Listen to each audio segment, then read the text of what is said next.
Within the last month or two, I've had a chance to preach here in Frosses and back in Ardèche on trying to get our heads around the sexual abuse crisis that we have in the church and how we should, deal with it. And I said that Pope Benedict's description of this was one word: filth.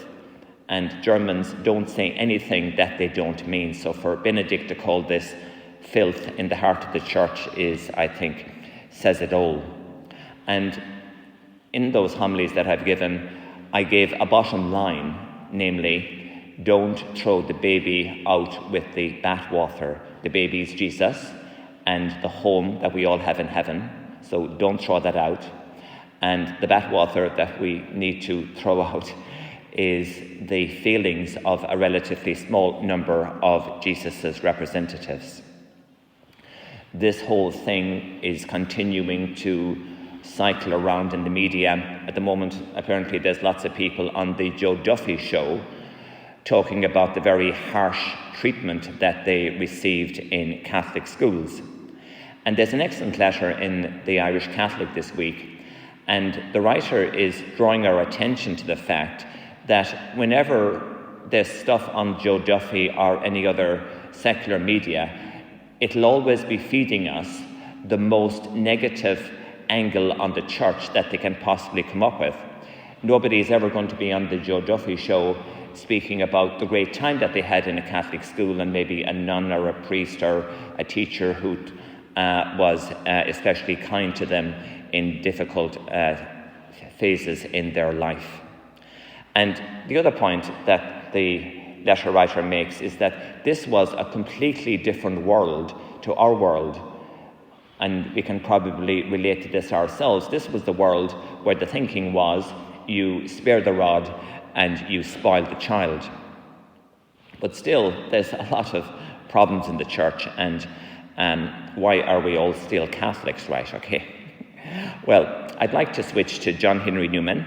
He was an Anglican vicar. He is described as the greatest Christian thinker in the 19th century. And that's a pretty big reference or a commendation.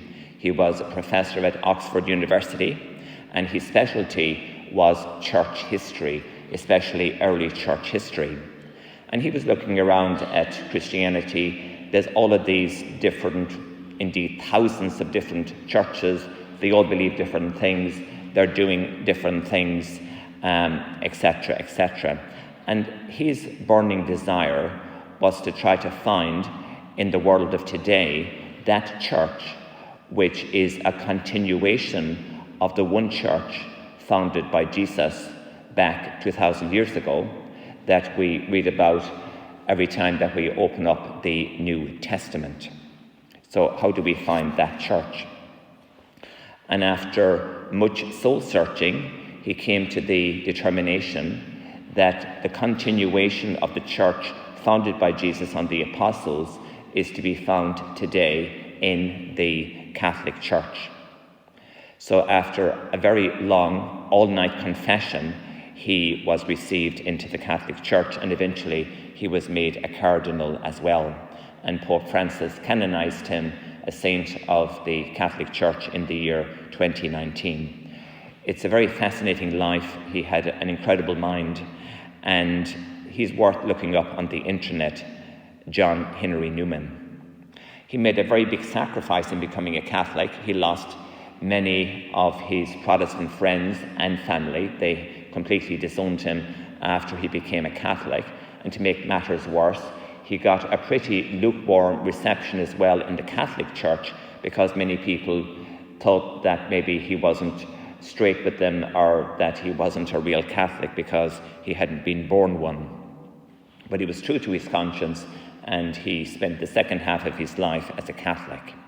So if you're looking for another reason to remain a Catholic, I would suggest that the Catholic Church today is the continuation of that community, that church founded by Jesus on Peter and the apostles that we read about in the New Testament.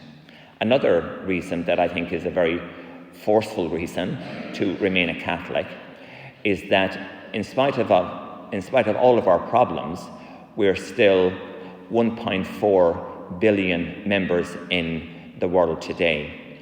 And if God wasn't supporting us, and if we didn't have the underwriting of the Holy Spirit with all of the problems that we have, we would certainly have gone out of existence well within the 1st century.